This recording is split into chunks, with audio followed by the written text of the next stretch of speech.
오늘 누가복음 34번째 시간입니다. 저돌적인 사역자 예수님, 저돌적인 사역자 예수님이라는 제목으로 하나님 말씀 증거하겠습니다. 계속해서 우리가 누가복음을 살펴보고 있는데요. 오늘 본문은 예수님께서 우리 엊그제 살펴본 것처럼 첫 번째 제자들을 선택하신 후에 한 동네에 들어가면서 온 몸에 문둥병자가 된 사람을 만나게 됨으로 시작이 됩니다. 오늘 본문은 특별히 온 몸에 문둥병이 들렸다라는 말을 통해서 이 문둥병이 얼마나 심각하고 얼마나 절망적인 병에 걸렸는지를 우리에게 다시 한번 이야기해 주고 있습니다. 보통 문둥병은 어떤 몸의 일부분에만 생기는데 오늘 이 사람은 총체적인 온 몸에 다 문둥병이 걸렸다고 누가는 그렇게 이야기하고 있습니다. 당시의 상황을 우리가 잠깐 추측해 본다면 예수님이 온다는 소식을 듣고 이 절망적인 문둥병자는 일방적으로 적극적으로 예수님을 향하여 저돌적으로 이렇게 나왔다는 것을 우리가 보게 됩니다. 지금까지는 예수님이 찾아다니셨죠. 그렇죠? 문제 있는 사람들, 병든 자들을 찾아다니셨습니다. 제자를 선택하는 것도 찾아가셨습니다. 그러나 예수님은 찾아다니시는 분이시지만 또한 우리가 예수님을 찾기를 예수님은 원하시는 분이십니다. 그런 의미에서 우리의 신앙은 때로는 저돌적이고 또 적극적인 면이 있어야 됩니다. 때로는 기다리는 것도 중요하지만 예수님이 찾아와 주실 것도 우리가 앉아서 기다리는 것도 중요하지만 때로는 찾아 나서야 됩니다. 주님을 찾아 나서는 것도 필요합니다. 오늘 이 문둥병자처럼 말이죠. 그리고는 예수님을 만나서 문둥병자가 이렇게 고백을 합니다. 주여 원하시면 나를 깨끗하게 하실 수 있습니다. 라고 요청합니다. 이 질문은 조금 더 복잡한 질문입니다. 주여 원하시면 나를 깨끗하게 하실 수 있습니다. 이 말은 예수님의 어떤 능력, 당신이 얼마나 큰 능력과 대단한 능력을 갖고 있습니까? 능력의 존재 여부를 묻는 질문이 아니라 이 문둥병자는 이미 예수님께로 나온 것을 통해서 예수님이 자신의 병을 능히 고칠 수 있다는 사실을 이미 알고 있었어요. 그런 능력과 권세를 가지고 있다는 사실을 이미 인정한 거지요. 그러나 이 질문은 주여 원하시면 나를 깨끗하게 하실 수 있습니다 라고 하는 이 질문의 의미는 그러나 당신이 대단한 능력과 권세를 갖고 있는 분이지만 우리와 같은 소외되고 우리와 같은 이 병든 자, 당시에 이 문둥병이라고 하는 것은 신의 저주를 받아서 걸리는 병이다 이렇게 생각을 해서 특별히 병든 것도 서러운데 사람들로부터 격리되고 소외되었습니다.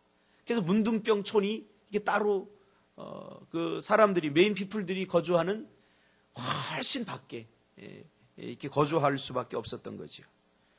그러니까 세상 사람들로부터 소외되었던 이 문둥병자가 혹시 예수님도 우리를 소외하진 않을까? 내가 당신의 능력은 알지만 그 당신이 우리와 같은 이런 불쌍하고 이런 연약한 사람들까지 당신은 관심을 갖고 있습니까? 우리 같은 사람도 사랑합니까? 라고 묻는 겁니다. 만약 그렇다면 당신이 우리도 사랑한다면 우리 같은 사람에게도 관심이 있다면 깨끗게 해 주십시오. 이렇게 요청하는 거죠. 그러니까 이 질문 안에는 우리가 생각하는 것처럼 예수님의 능력을 묻는 질문이 아니라 예수님의 관심을 묻는 질문입니다. 때로는 그럴 때가 있습니다. 아무리 기도해도 응답되지 않습니다. 우리의 처지를 바라보면 한숨밖에 나오지 않을 때가 있습니다. 예수님은 나 같은 사람의 기도는 듣지 않는 것 같은 느낌을 받을 때가 때로는 있습니다. 우리 신앙의 여정에서.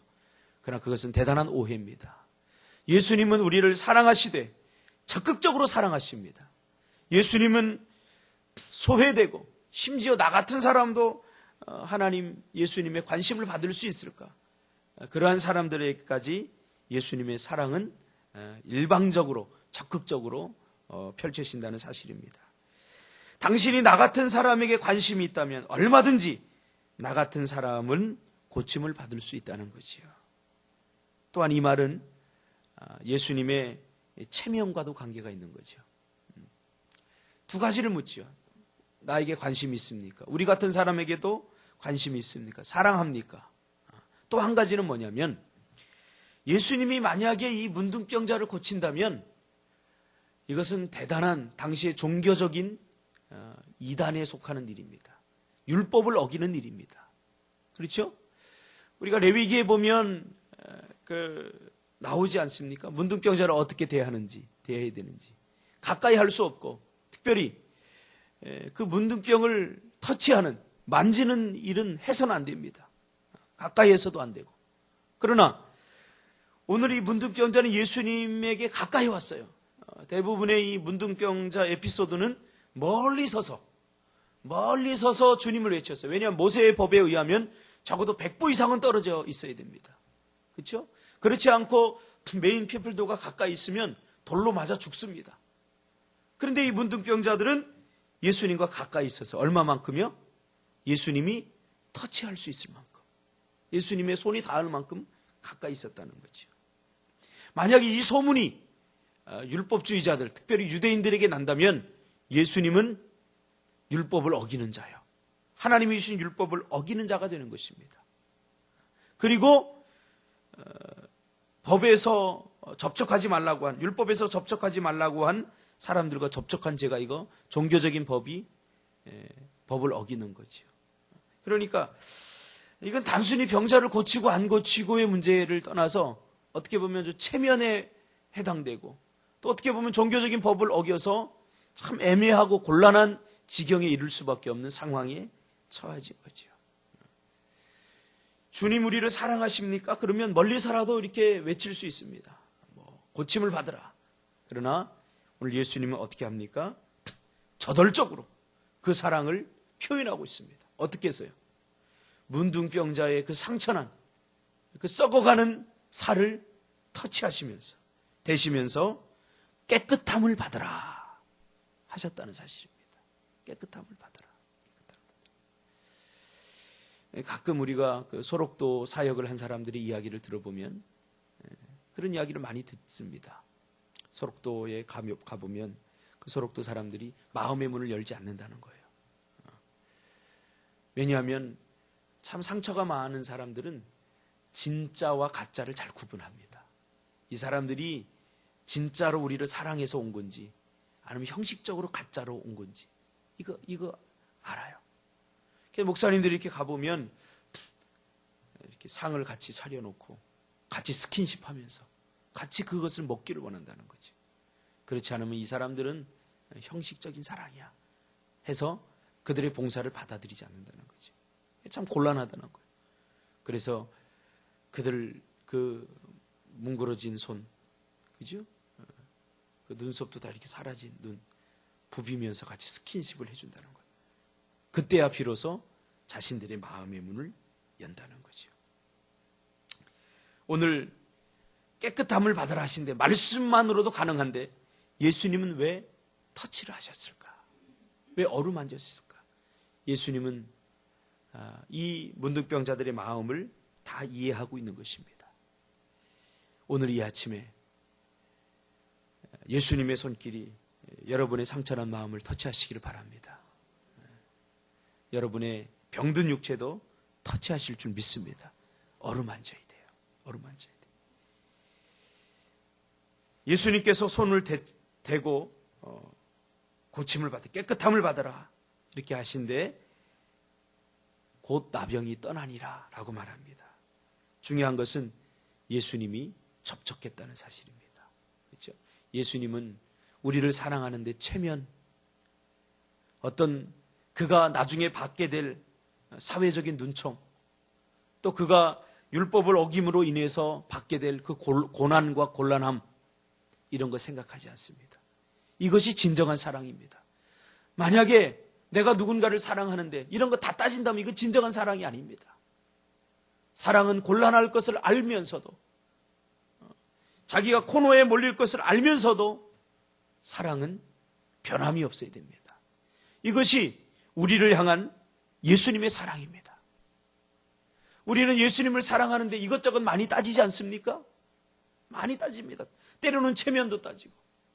제가 부교육자 때 전도하러 나갑시다. 그 주일날 하니까 어떤 권사님이 머뭇거리고 안 나가요. 왜 그래요? 내가 좀 창피하고 좀 체면이 있어서. 체면이 있습니다. 우리는 주님을 사랑하는데 내 입장을 따지고 체면을 따집니다. 그러나 예수님은 그런 거 따지지 않습니다. 우리를 사랑하는데 저돌적으로 자기가 그 사랑으로 인해서, 그 터치로 인해서, 그 병자를 고쳐줌으로 인해서 받게 될 모든 어려움과 곤란함을 기억하지 않고 오직 한 영혼을 천하보다 귀하게 여기고 저돌적으로 대시를 한다는 사실입니다. 그 예수님의 사랑은 여러분들을 향해서도 마찬가지입니다. 할렐루야. 여러분을 어떻게 사랑한다고요? 저돌적으로 사랑합니다. 저돌적으로. 체면 따지지 않습니다. 오늘 예수님께서 이 문둥병자를 고친 사역은 영적으로는 대단히 중요한 의미가 있는 거지요. 어떤 의미가 있어요? 문둥병 그러면 당시 사회적으로 고침을 받을 수 없는 그러한 병이죠. 죄를 지었기 때문에 이런 병에 걸렸다라고 사람들은 생각하는 거죠. 그러나 이 불가능한 병을 고침으로 이 문둥병에 걸린 사람이 누굽니까? 바로 우리들 아닙니까? 죄로 말미암아 영원히 고침받을 수 없는, 영원히 소생할 수 없는, 죄로 말미암아 죽을 수밖에 없는 영적 문둥병에 걸린 우리를 고쳐주신 사건입니다. 다시 말하면 죄의 용서함을 의미합니다. 그러기에 문둥병을 고쳐준 사건은 죄를 용서해준 그러한 사건이죠. 그리고 고쳐주실 뿐만 아니라 제사장에 가서 보이라. 이 말은 이제 내가 문둥병에 걸려서 정상적인 사회생활을 하지 못하고 정상적으로 사람들과 어울리지 못했는데 제사장에게 가서 보이고 제사장이 오케이 사인을 내면 이제 정상적인 사회활동을 할 수 있고 또 사람들과도 접촉할 수 있게 되는 거죠. 그러니까 문둥병보다 더 고통스러운 게 뭐였겠어요? 소외되는 거죠. 사람들로부터. 왕따되는 거죠. 그러나 그 죄의 문제, 그 문둥병의 문제가 해결됨으로 인해서 이 사람은 이제 제사장에게 가서 보이고 그리고 오케이 사인이 나면 이제 정상적인 사회생활을 할 수 있다는 거예요. 예수님이 우리를 구원해 주시는 것은 영적 구원뿐만 아니라 우리의 삶에 있어서 모든 문제로부터 정상적으로 회복시켜 주시는 그러한 구원입니다. 이 구원을 날마다 누리시기를 주님의 이름으로 축복합니다. 오늘 예수님은 이렇게 말과 혀로만 사랑하지 않고 직접 행함과 진실함으로 우리에게 대한 자기의 사랑을 보여주셨습니다. 말로 하는 사랑은 능력이 없습니다. 그러나 행함으로 보여주는 사랑은 위대한 능력이 나타나게 되어 있습니다. 이 모든 사건을, 모든 일을 다 마치시고는 예수님께서 마지막에 누가는 강조합니다. 근데 이 강조가 굉장히 중요한 강조입니다. 대중들로부터, 그 청중들로부터 물러나서 한적한 것을 찾아 기도하셨다라고 말합니다. 제가 누가복음을 강의하기 전에 누가가 강조했던 것 중에 하나가 뭐라고 그랬어요? 예수님의 기도를 강조했다고 그랬어요. 그래 누가복음에 보면 유독 예수님이 기도했다는 말이 많이 나옵니다. 예수님조차도 이러한 능력과 이러한 권능을 행함에 있어 그 뿌리가 되는 것은 바로 기도였다는 사실입니다. 예수님조차도 기도했다면 우리는 더 말할 것도 없는 거죠. 여러분 기도 없이도 우리가 살 수 있어요. 그렇죠? 기도 안 해도 하루가 지나가요. 별일 없이 지나가요. 그러나 우리가 깨달아야 될 것은 기도 없이 생존할 수 있지만 기도 없이는 하나님의 뜻을 이룰 수 없습니다. 기도 없이는 하나님의 사명을 이룰 수 없습니다. 우리가 그것을 분명히 해야 됩니다. 우리는 단순히 먹고 마시는 생존을 위한 삶이 아니라 하나님께서 주시는 사명을 이루는 인생들임을 반드시 기억하시고 오늘도 기도하고 큰 응답받고 오늘도 하나님 예수님의 터치를 받고 우리 인생의 문제들을 해결받고 돌아가시는 복되고 귀한 하루가 되시기를 주님의 이름으로 축복합니다. 기도하겠습니다.